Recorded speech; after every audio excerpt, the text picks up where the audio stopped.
The provided story recounts the tragic historical case of George Stinney Jr., a 14-year-old black boy wrongly convicted and executed in 1944 South Carolina. The sun rose over Alcolu, South Carolina on March 23, 1944, and George Stinney Jr. felt the weight of the coming summer in the air. At 14, he stood just shy of 5 feet tall, with wrists so slender his father joked he could slip them through a wedding ring. That morning, as he sat on the porch steps of their Milltown shack, whittling a piece of pine with his grandfather's pocket knife, he couldn't know this would be the last day of his childhood. "George!" his mother called from inside. "Don't you let those wood shavings get all over my clean floor?" "Yes, ma'am," he replied, brushing the curls of wood into his palm. His younger sister, Amy, sat beside him, her small fingers braiding grass into chains that she'd later hang around their mother's cooking pots as decoration. The Stinney home stood at the edge of what the white folks called Colored Town, a collection of unpainted shacks that baked in summer and froze in winter, separated from the white houses with their porches and picket fences by an invisible line everyone knew not to cross. George's father had left for the lumber mill before dawn, his lunch pail containing yesterday's cornbread and a piece of salt pork. His mother would soon head to the white side of town to wash laundry for the Peterson family, her knuckles already raw and cracked from lye soap. "Seen those two girls yesterday," Amy said quietly, not looking up from her braiding. "What girls?" George asked, though he already knew. "The Binnicker sister. They was riding bicycles near the tracks. Asked me if I knew where the maypop flowers grow." George nodded. He'd seen them too. Betty June, 11 with ribbons in her hair, and Mary Emma, just 7, struggling to keep up on her smaller bicycle. They'd asked him the same question yesterday afternoon, and he'd pointed toward the railroad tracks where the purple flowers grew wild in the ditches. It was a simple exchange, 20 seconds maybe, the kind that would normally be forgotten by sundown. But today would not be normal. At noon, the first whispers began drifting through Alcolu like smoke. The Binnicker girls hadn't come home last night. Search parties had formed at dawn. Men with lanterns had combed the woods calling their names until their voices grew hoarse. George felt a chill despite the warm spring air. He put away his whittling and went inside to help his mother with the washboard, scrubbing his own shirt against the ribbed metal until his fingers turned pink. The rhythm of the work scrub, ring hang, usually calmed him, but today his heart wouldn't settle. By mid-afternoon, the news arrived like a thunderclap. 2 boys fishing in a drainage ditch near the railroad tracks had found them. Their small bodies lay in the water, their skulls crushed by something heavy. Their bicycles were found nearby, one tire still spinning lazily in the breeze. The sound that came from the white side of town wasn't grief, not yet. It was rage, a collective roar that made the hair on George's arms stand up. His mother paused in her ironing, the heavy metal implement hovering over one of Mr. Peterson's white shirts. "Stay inside, children," she said, her voice tight. "All of you." But in Alcolu in 1944, staying inside wasn't protection. Not when you were black and the town needed someone to blame. The sheriff's car arrived just before supper. George saw it through the window, the dust cloud first, then the black shape growing larger against the red clay road. Amy grabbed his hand beneath the table where they were shelling peas. Her fingers were cold. "George Stimpy?" The voice came from the yard, flat and authoritative. George's mother stood up so quickly her chair scraped across the pine floor. "You stay right here," she told him, but they both knew it wasn't a request she could enforce. He walked to the door, his legs moving as if through water. Through the screen, he saw Sheriff D.W. Smith standing beside his patrol car, one hand resting on the pistol at his hip. 2 deputies flanked him, their faces expressionless. "Boy, we need you to come answer some questions." "About what, sir?" George asked, though he knew. "About those girls. Someone saw you talking to them yesterday."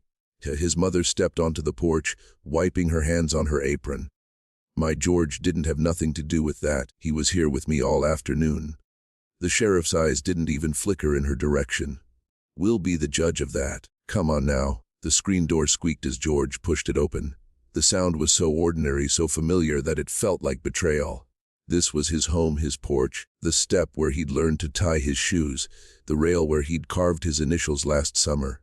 And now he was leaving it, walking toward the patrol car because a white man had told him to. His mother followed him off the porch. "I'm coming with him." "No, ma'am," the sheriff said. "This is police business. We'll bring him back when we're done." But as the car door closed, as George looked through the rear window, and saw his mother standing in the yard growing smaller and smaller. He understood with a clarity that chilled his blood. They weren't bringing him back. The deputies didn't speak during the drive. One smoked a cigarette, blowing the smoke out the window. The other stared straight ahead. George sat between them, his thin wrists resting on his knees. He tried to remember if he'd done anything wrong, if there was something he should have said or shouldn't have said when the girls asked about the flowers. But it had been such a small moment, such an ordinary exchange. At the police station, a small brick building that smelled of sweat and stale coffee, they led him to a room with no windows. A single bulb hung from the ceiling, casting harsh shadows. The table was scarred with cigarette burns and something that looked like blood. "Sit," one of the deputies said. George sat. The chair was too tall, his feet didn't touch the floor. The questioning began gently at first. Where had he been yesterday? Had he seen the girls? What had they said? George answered honestly, his voice barely above a whisper. Yes, he'd seen them. Yes, they'd asked about flowers. He'd pointed toward the tracks. Then he'd gone home. But as the hours ticked by, the questions changed. They became accusations wrapped in polite language. "George, we know you did it. Why don't you just tell us what happened?" "I didn't." "Someone saw you with a railroad spike. Where is it now?" "I don't have no spike. I don't even know what that is." The sheriff joined them, his bulk filling the doorway. "Boy, you're in a world of trouble. But if you confess, if you show remorse, the judge might go easier on you." George felt tears prick his eyes. He blinked them back. "I want my mama," he whispered. "She can't help you now," the sheriff said. "Only you can help yourself. Tell us what you did to those girls." The night stretched on, the single bulb burning his eyes. They brought him water once, but when he reached for the glass, his hand shook so badly he spilled half of it. The deputy just sighed and wiped the table with his sleeve. Sometime around midnight, George couldn't be sure, with no windows to show the passage of time, something broke inside him. Not a confession, never that, but the understanding that they would keep him here until he said what they wanted to hear. That the truth didn't matter. That he didn't matter. "I want to go home," he said for what felt like the 100th time. "Tell us what happened and maybe you can." The sheriff replied, but George was beginning to understand the terrible truth. There was no way home from this room. Not for a black boy accused of killing white girls. Not in Alcolu in the spring of 1944. Outside he could hear voices gathering, angry voices, white voices. And he knew, with a certainty that turned his blood to ice, that the walls of this small room were the only thing standing between him and those voices. They were going to keep him. They were going to say he confessed, and there was nothing his 90-pound body could do to stop them. While George sat in the windowless room, his family prepared to flee. The news traveled through Colored Town faster than fire. George Stinney had been taken for the Binnicker girls' murder. And in Alcolu, an accusation was as good as a conviction. George's father arrived home from the mill just after dark, his shoulders already bowed with the news. Neighbors had stopped him on the road, their faces etched with fear and warning. "They got your boy Stinney. You best get your family out tonight." Now, in the cramped kitchen lit by a single kerosene lamp, the Stinney family faced the unfaceable. "We can't leave him," George's mother said, her voice breaking on the last word. She stood at the stove, stirring a pot of beans that no one would eat. "He's just a child, he's scared. And if we stay, we'll all end up dead or worse." George's father spoke quietly, but his words carried the weight of generations of knowing. He'd seen what happened to black families who challenged white justice. He'd been 9 years old when they lynched Thomas Washington 2 towns over for looking at a white woman. He remembered his own father telling him, "Sometimes running is the only way to live." But where would we go? Amy asked from the corner where she sat with her younger brothers. Her grass braids lay forgotten on the floor. "Family in Kingstree," her father said. "Cousin Lemuel. He'll take us in." A rock crashed through the front window then, shattering the quiet. Glass sprayed across the floor like diamonds in the lamplight. The sound was followed by voices angry and slurred with drink. "Give us the boy! We know he's in there!" "He ain't here!" George's father shouted back, his body instinctively moving between his family and the door. "Then give us one of the others!" "A Stinney for a Binnicker." George's mother pulled her children toward the back door. "Now," she whispered, "we'll go now." They took only what they could carry, a change of clothes each, the family Bible, a photograph of George's grandparents. George's father paused at the door. looking back at the home they'd built board by board, the table he'd made from scrap lumber, the walls where they'd marked the children's heights each birthday. "Go," his wife whispered, pushing him gently. They slipped out the back as another rock hit the front of the house.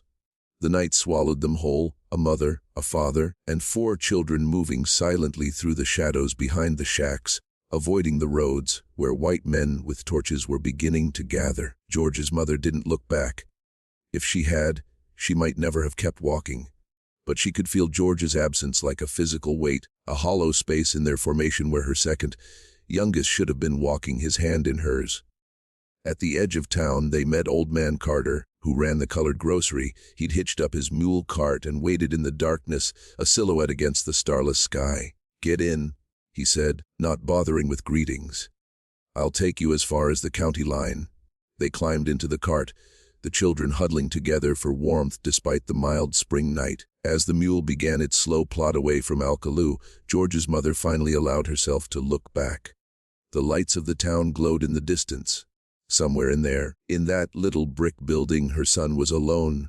She'd promised him when he was born, whispering it into the soft fuzz of his hair, that she would always protect him. And now she was riding away in a mule cart, leaving him to men who thought his life was worth less than their anger. She didn't cry. The tears would come later, in torrents that would never really stop. For now, she simply watched Alcolu disappear, memorizing the shape of it against the sky, the place where she'd failed her child. In the jail, George had stopped asking for water. He'd stopped asking for his mother. He sat perfectly still in the hard chair, trying to make himself small enough to disappear.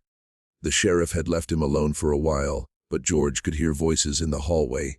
Angry voices demanding justice, demanding the boy. "Got to move him," someone said. "They'll tear this place down around our ears if we don't." "County jail in Columbia," another voice replied. "Tonight." Hands grabbed him then, not roughly, but with a firmness that brooked no argument. They led him out a back door to another car, this one unmarked. As they drove through the sleeping town, George pressed his face against the cool glass, looking for familiar landmarks. There was the church where his family worshipped on Sundays. The colored school that was open only when there weren't enough white children needing the building. The path that led to the swimming hole where he'd learned to dog paddle last summer. He was saying goodbye, though he didn't know it yet. Goodbye to the place that had been his whole world. Goodbye to the possibility of growing up.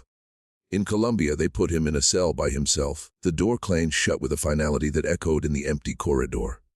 George stood in the center of the small space, turning slowly. Concrete floor, concrete walls, a metal cot bolted to the floor with a thin mattress, a bucket in the corner. He was alone in a way he'd never been before. Even when he went hunting with his father and got separated for a few minutes, he could always hear life around him. Birds, squirrels, the wind in the trees. Here there was only silence, thick and heavy. He sat on the edge of the cot, his feet swinging back and forth. They still didn't touch the floor. He thought about Amy, wondering if she'd finished her grass braids. He thought about his mother's hands, rough from laundry, but gentle when she touched his forehead to check for fever. He thought about his father showing him how to swing an axe so it wouldn't bounce back and hit him in the shin. And then, because he couldn't help it, he thought about the Binnicker girls. Betty June with her missing front tooth, Mary Emma with her doll clutched under one arm. He hadn't known them, not really. They lived in different worlds, separated by more than just the railroad tracks. But he remembered their faces when they asked about the flowers, eager, curious, alive. Who had done that to them? Who had taken 2 girls looking for spring blossoms and turned them into broken things in a ditch? The question circled in his mind, a dog chasing its tail, and beneath it another, more terrifying thought. If they could do that to white girls, what would they do to him?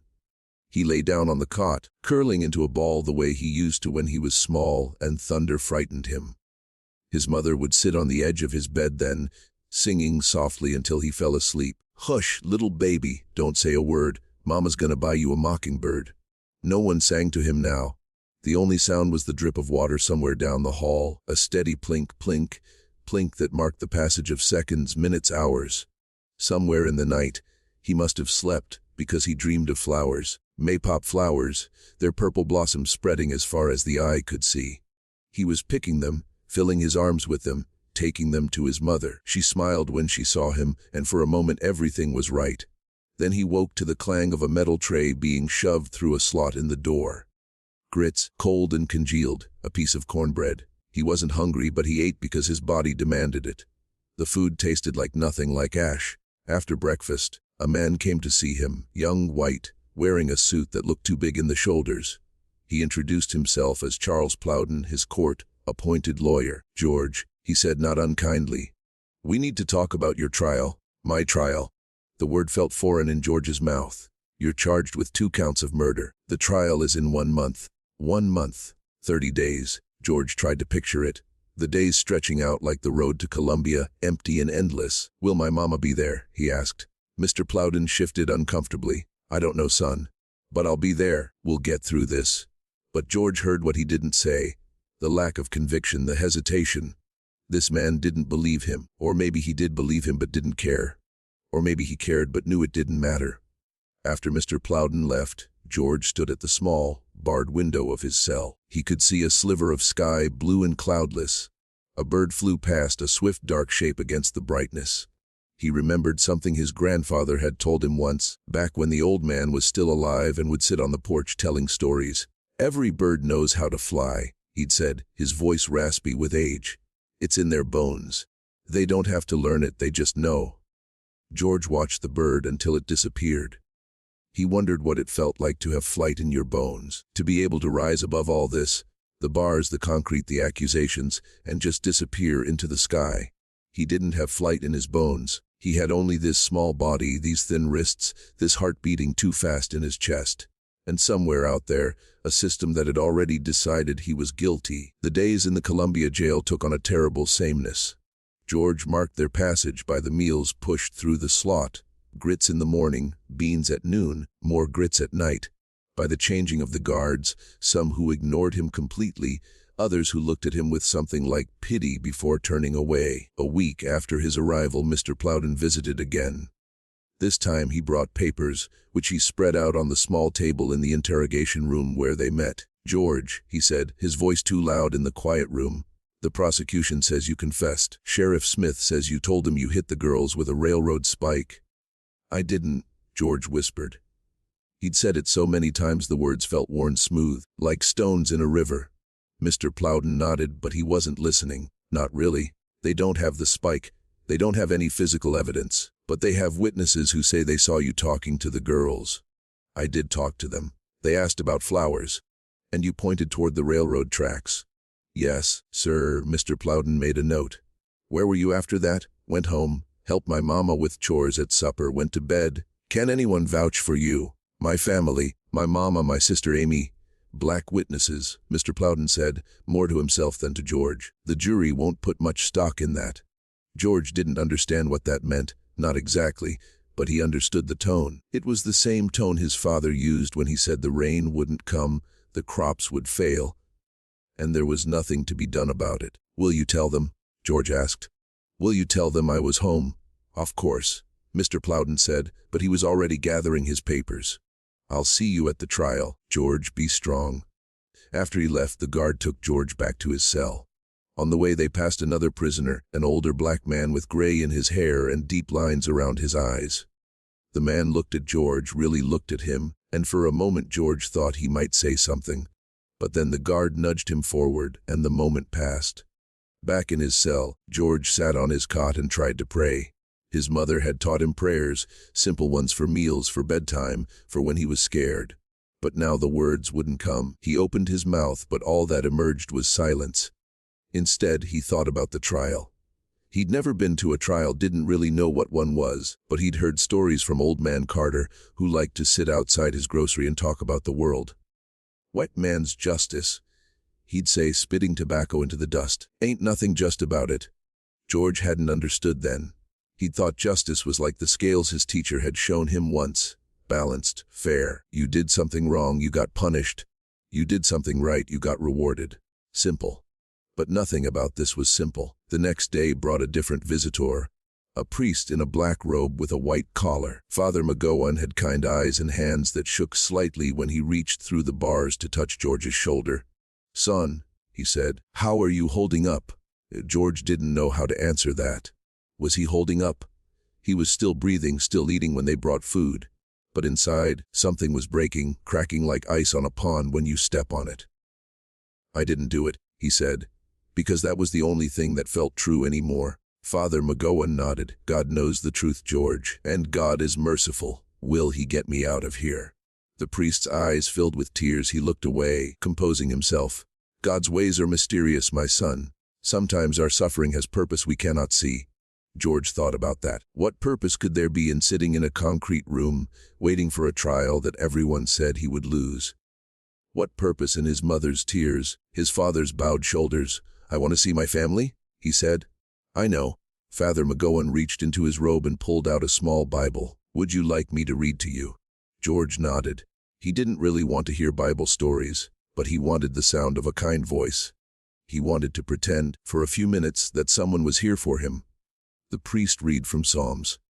"Yea, though I walk through the valley of the shadow of death, I will fear no evil, for thou art with me, thy rod and thy staff they comfort me." George closed his eyes. He imagined green pastures, still waters. He imagined his mother's voice singing him to sleep. He imagined a world where a boy pointing to flowers was just a boy pointing to flowers, not a suspect, not a killer. When Father McGowan finished reading, he asked, "Do you have any questions, George?" "About God? About what comes after?" "After what?" George asked, though he knew, after this life. George thought about it. He'd been to funerals, his grandfather's, old lady Jenkins from down the road. He knew people died and went to heaven, but that was for old people, people who'd lived their lives. He was 14. He hadn't lived anything yet. "Will it hurt?" he asked finally. Father McGowan's breath caught. "What will hurt, George? Whatever happens next." The priest was quiet for a long time. When he spoke again, his voice was thick. "I don't know, son, but God will be with you. I promise you that." After he left, George held the small Bible the priest had given him. He couldn't read most of the words. His schooling had been sporadic at best, but he traced the embossed cross on the cover with his finger. It felt real, solid, unlike everything else in his life now. That night, he dreamed of the electric chair. He didn't know what it looked like, not really, but his mind constructed something from fragments of stories he'd overheard. A big wooden chair with straps, wires like snakes, a mask to cover the face. In the dream, he was trying to climb into it, but he was too small. His feet wouldn't reach the floor. Someone brought a book, a big, thick book, and put it on the seat. Then they lifted him onto it. When he looked down, he saw the book was the Bible, the one Father McGowan had given him.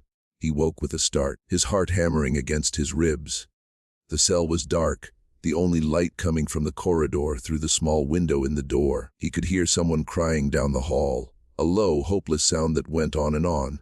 George pulled the thin blanket over his head, making a cave of darkness. He pretended he was back home, in the bed he shared with his brother, listening to the sounds of the night. Crickets, frogs, the occasional hoot of an owl. He pretended his mother was in the next room, that in the morning she'd call him for breakfast, and he'd have to get up and do his chores before school. But the crying didn't stop, and the darkness of the blanket wasn't the friendly dark of home, it was the dark of a grave. He threw the blanket off and sat up. Through the bars of the door window, he could see the guard at the end of the hall, reading a newspaper under a dim light. The man turned a page, yawned, scratched his chin. An ordinary night for him. Just another shift. For George, it was night 23, or maybe 24. He was losing count. He stood up and walked to the cell door, pressing his face against the cold bars. "Hey," he called, his voice small in the empty corridor. The guard looked up, annoyed. "I need to write a letter," George said. "To my mama." The guard sighed, put down his newspaper, and walked over. "You got paper, pencil?" George shook his head. The guard disappeared for a minute, then returned with a scrap of paper and a stub of a pencil. He pushed them through the food slot. "Make it quick." George took the paper and pencil back to his cot. He sat with them in his lap for a long time, trying to think of what to say. The words felt too big, too important to get wrong. Finally, he began, his letters clumsy and childlike. "Dear Mama, I miss you. I am okay. The bed is hard, but I sleep okay. The food is not like yours. I wish I was home. I did do nothing bad. I promise. Please come get me. I love you. Your son, George." He read it over, then added at the bottom, "Tell Amy I said hello. And Papa too." He folded the paper carefully and took it back to the door. The guard was reading his newspaper again. "Finished?" George said. The guard took the letter without looking at it, stuffed it in his pocket, and went back to his paper. "Will you mail it?" George asked. "Sure, kid, sure." But George knew, with a certainty that settled in his bones like cold, that the letter would never reach his mother. It would sit in that guard's pocket until it was forgotten or thrown away or used to light a cigarette. He went back to his cot and lay down. The ceiling was stained with watermarks that looked like faces in the dim light. He picked one, a shape that looked like his grandfather, and talked to it silently. "I'm scared, Grandpa." The stain didn't answer. "What do I do?" Silence. "Will it be over soon?" The faces in the stain seemed to blur together, forming one large, sad mouth. It opened as if to speak, but no words came out. George turned on his side, facing the wall. He counted the bricks, 37 across, 14 high, 518 bricks in total. He counted them again, and again, until the numbers lost their meaning and became just a rhythm in his head, a way to keep the fear at bay. Somewhere in a house in Kingstree, his mother was looking out a window at the same night sky. She was praying, her hands clasped so tight her knuckles were white. She was thinking of her son, wondering if he was warm, if he was fed, if he was scared. And George, in his cell, felt a sudden warmth, as if someone had just laid a hand on his forehead. He didn't know it was his mother's love, traveling across the miles to find him. He just knew that for a moment he wasn't alone. He closed his eyes and held on to that feeling, that ghost of comfort, as sleep finally took him. Tomorrow would be day 24, or 25, one day closer to the trial, one day closer to the end. The day of the trial dawned with a violence that seemed personal to George. Rain hammered the roof of the jail transport van, a steady drumming that matched the frantic rhythm of his heart. He sat on a hard bench, his wrists cuffed, a deputy on either side. Neither man had spoken to him since they'd collected him from his cell, pulling him from a thin, troubled sleep. The van bumped along country roads, and through the small, rain-streaked window, George watched South Carolina blur past. Endless stands of pine, flooded cotton fields, shacks with smoke curling from their chimneys, a world going about its business while his own life hurtled toward an ending he couldn't fully comprehend. Manning, South Carolina was a larger town than Alcolu, but on this wet April morning it felt just as closed, just as suffocating. The van pulled up behind the courthouse, a grand brick building with white columns that seemed to glare down at him.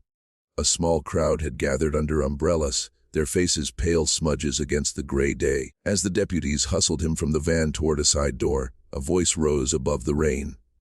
"That's him! That's the little animal!" George flinched, duck in his head. The deputies tightened their grip, not to protect him but to keep him moving. Inside, the air was thick with the smell of old wood floor polish and damp wool. They led him to a small, windowless room, a holding cell adjacent to the courtroom. "Wait here," one deputy grunted, uncuffing him before locking the door. Alone again, George pressed his ear to the heavy wood. He could hear the murmur of a gathering crowd, the scrape of chairs, the authoritative voice of a bailiff. The sounds of his own doom being assembled. The door opened abruptly, and Charles Plowden stepped in. The lawyer looked even younger today and paler. His suit was wrinkled, and he carried a thin folder that seemed to contain almost nothing. "George," he said, not meeting the boy's eyes, "listen carefully. The trial will start soon. You must sit still and be quiet. Do not speak unless the judge asks you a question directly. Do you understand?" George nodded, his throat too tight for words. "They're going to say things," Plowden continued, pacing the small space. "The sheriff, the doctor, they're going to say you confessed. I will do my best." There was a hopelessness in that last phrase that George felt in his stomach like a cold stone. "I will do my best" was what his father said when trying to fix a broken tool he knew was beyond repair. "Will my family be there?" George whispered. Plowden finally looked at him, and his expression was answer enough, a flicker of pity quickly masked by professional detachment. "The courtroom is full, George. Now, remember, sit still, be quiet." He left, and a few minutes later the door opened again. The deputies returned, this time with a set of handcuffs that looked even more absurd on George's slender wrists. They led him through a paneled door, and suddenly he was in the courtroom. It was larger than he'd imagined, and every seat was filled. A sea of white faces turned toward him, their eyes boring into him with a mixture of hatred, curiosity, and satisfaction. There was no black face in the crowd. No familiar eyes searching for his. The emptiness where his mother should have been was a physical ache. They guided him to a table where Plowden sat. George's chair was too big, his feet dangling. He gripped the edge of the wooden table to keep his hands from shaking. At the front of the room, behind a high bench, sat Judge Philip H. Stoll. He was an older man with white hair and spectacles, peering down at the proceedings as if examining an unpleasant insect. He did not look at George. The trial began with a speed that felt dizzying. A clerk read the charges, 2 counts of murder in the first degree. The words were heavy, legal, final. The prosecutor, a man named Frank McLeod with a voice like gravel, stood and addressed the all-white, all-male jury. He spoke of the brutality of the crime, of the innocence of the 2 young girls, of the need for swift and certain justice. He gestured toward George. The state will prove that this boy, George Stinney, with malice aforethought, took the lives of Betty June Binnicker and Mary Emma Thames. We will show his confession. We will show his opportunity. And we will ask you, gentlemen, to do your duty. George tried to follow the words, but they swirled around him, meaningless and terrifying. Malice aforethought. He didn't know what that meant, but it sounded like the description of a monster. The first witness was Sheriff D.W. Smith. He took the oath, his hand on the Bible, and George felt a strange, childish shock. How could a man lie with his hand on that book? McLeod led him through the discovery of the bodies, the search for suspects. And what led you to the defendant, Sheriff? We received information that he was seen talking to the victims on the afternoon they disappeared. Smith said, his voice confident. When we questioned him, he became evasive. Under persistent questioning, he broke down and confessed. And what did he confess to? He said, he had been trying to have his way with the older girl. Smith said, lowering his voice as if in respect for the courtroom, though his words carried to every corner. When they resisted, he struck them with a railroad spike he'd found nearby. He described hitting them multiple times, then dragging their bodies to the ditch. A collective gasp, then a low rumble of anger moved through the courtroom. George stared at the sheriff, his mouth dry. He had never said those words. He had never even thought them. The lie was so enormous it seemed to fill the room, pressing the air out of his lungs. Plowden stood for cross-examination. He approached the sheriff hesitantly. Sheriff Smith, was this confession written down? No, it was not. Was it signed by the defendant? No. Were there any witnesses to this confession besides yourself and your deputies? No, there were not. So the jury has only your word that this confession occurred. Smith's eyes hardened. My word, and the word of my officers, that's our word against his. He nodded dismissively toward George. Plowden seemed to falter. No further questions. He mumbled, returning to his seat. The next witness was the county physician, Dr. G.W. Riddle. He described the girl's injuries in cold, clinical detail. Fractured skulls, massive trauma. He held up a diagram, pointing to the places where the blows had landed. The jury leaned forward, their faces grim. Doctor, McLeod asked, could the injuries you observed have been inflicted by a strong adolescent boy wielding a heavy, blunt object like a railroad spike? Absolutely. Plowden rose again. Doctor, could those injuries have been inflicted by a grown man? I suppose they could have. Could they have been inflicted by someone much stronger than a 90-pound boy? Objection. Calls for speculation. McLeod snapped, sustained. Judge Stoll intoned. Plowden sat down. He had not asked about the missing murder weapon. He had not asked about the lack of blood on George's clothes, which had never been entered into evidence. He had not asked about the impossibility of a slight boy overpowering and killing 2 girls in broad daylight without anyone hearing a struggle. The prosecution called the man who found the bodies, who testified to the horror of the scene. They called a neighbor who claimed she saw George lurking near the tracks that day, though under Plowden's weak questioning, she admitted she couldn't be sure it was him or even what time it was. And then the prosecution rested. The entire case had taken less than 2 hours. Judge Stoll looked at Plowden. Does the defense have any witnesses to call? Plowden stood. He looked at George, then at the jury, then at his nearly empty folder. The silence stretched, thick and expectant. George's heart hammered against his ribs. Call my mama, he thought desperately. Call Papa. Call Amy. They'll tell you I was home.